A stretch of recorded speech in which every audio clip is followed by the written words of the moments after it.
My last question was about learning for culture transformation. But when Malcolm was talking, I captured some lessons about culture transformation. I don't know, Malcolm, if you want to add some specific lessons about culture transformation journey around the world. Yep. So let's start with a bit of controversy, shall we? I use the term, like probably you do and lots of other people do, about safety culture. We're all on a safety culture journey. But the real question is, what is safety culture, right? I've never worked on safety culture. If there is such a thing, it's a byproduct of everything that I've put in place. So in L'Oreal and my previous companies, I've worked on something which is actually teaching people to see risk and to react to that risk that they see, because that keeps them safe, right? I don't know whether the fancy stuff about culture and all the rest of it, whether on safety culture, whether it can. When I see some of the surveys, perception surveys and all the rest of it, that's fine, but it's perception. What I want to do is make sure that you, me, the people that work with us, they see risk in front of them and they react to that risk so that they can protect themselves. So if you want to talk about culture, what we've built in L'Oreal and I've done in my previous organizations is a risk-searching culture. We take people on a journey to see risk. And our programs and the way our programs are fit around the Bradley curve take people on that journey. It's almost like rewiring people so that they see risk. And the approach has to be flexible enough, again, and adaptable enough for all countries, right? If I walked across the road in Mumbai, I probably won't get to the other side.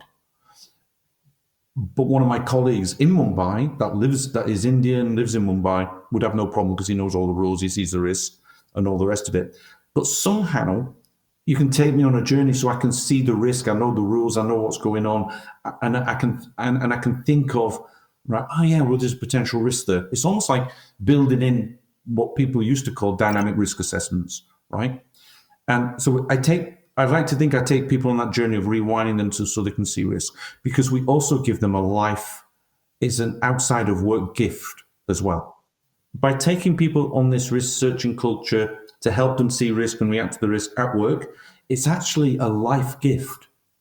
It's something that stays with them outside of work. It's a win-win situation. And I don't think a lot of safety professionals think, oh, I need to do safety culture, and they throw things at what they think is culture, what they're told is culture. I know a lot of companies that have spent millions on putting in place programs, and they weren't ready for the program.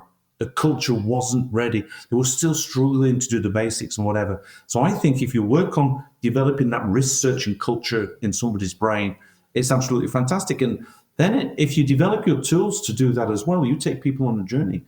And you'll never know how many lives you've saved or accidents you've avoided outside of work, but it doesn't matter. It just doesn't matter. And, it's like we safe at work, safe at home, again, going back to that. So you do some training, I don't know, work at height training, electrical training, whatever you want to name it. Last slide brings it home, and it says, and at home. So how do you take that training that you've just learned at work, and how could you apply it at home?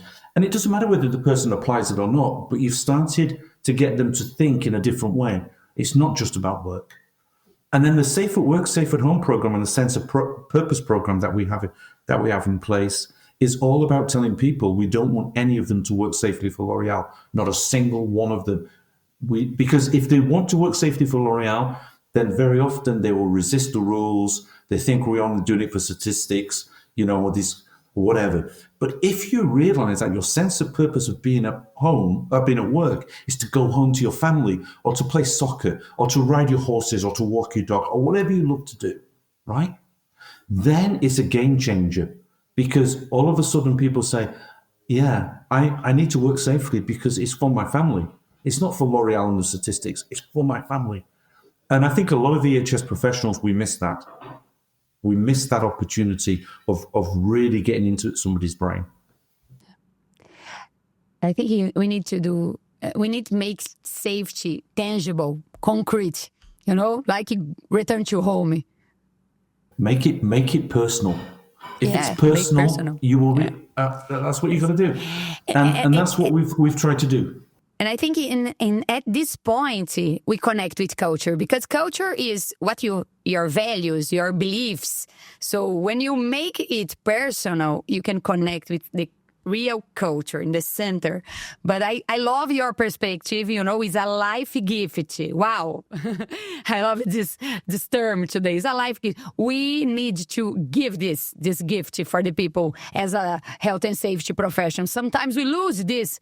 We are so, our attention, our agenda is bureaucratic. And so I think we need to give for the people this gift. I agree, and you're absolutely right, because think about, and I haven't got time now, but I've got I'm going to say a graph, a presentation that I do within L'Oreal that links Maslow's hierarchy of needs to culture and sense of purpose, right?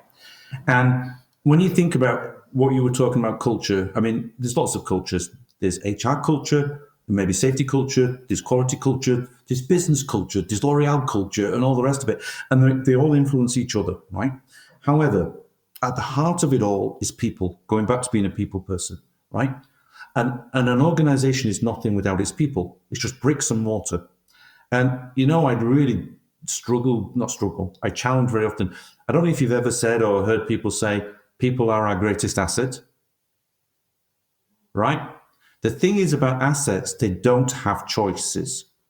People have choices. They are not an asset, right? They have choices. And I think if you can take people and realize that the individual culture multiplied by every single person that works in an organization creates that business organization. And what's at the bottom? It's safety, security needs, right? And I think that's and I think that's the way to develop health and safety culture. If you want to talk about risk searching culture or whatever kind of culture, you have to work on the individual level. And if an individual it doesn't feel safe, psychologically or physically, then they're not going to evolve in, start giving back and looking after the other people at work or at home. And I think you have to work on that. You have to work on that. Absolutely. Wow. And between you and I'm lucky that L'Oreal have given me the opportunity to make all this happen. And I would turn around and say that I'm proud of the journey that L'Oreal's been on and where we are. If you ask me the question, is it perfect everywhere in the world? I'm going to say no. Do we have challenges, things not being done correctly? I mean, we're 100,000 human beings, right? And all the rest of it. However, what we've recently done, I brought in a safety scientist and a sociologist. I've opened the doors of L'Oreal sites, 5 of our sites, and I've said, okay, find out why it's working. And if it is working, and what can we put in the bin? What are we missing or whatever? From where does what we do support the safety science? Where does what we do link into sociology and psychology, etc.? And do we need to do something different so that we can adapt to where people are going and what the expectations and needs are of people, right? And it's all about the people.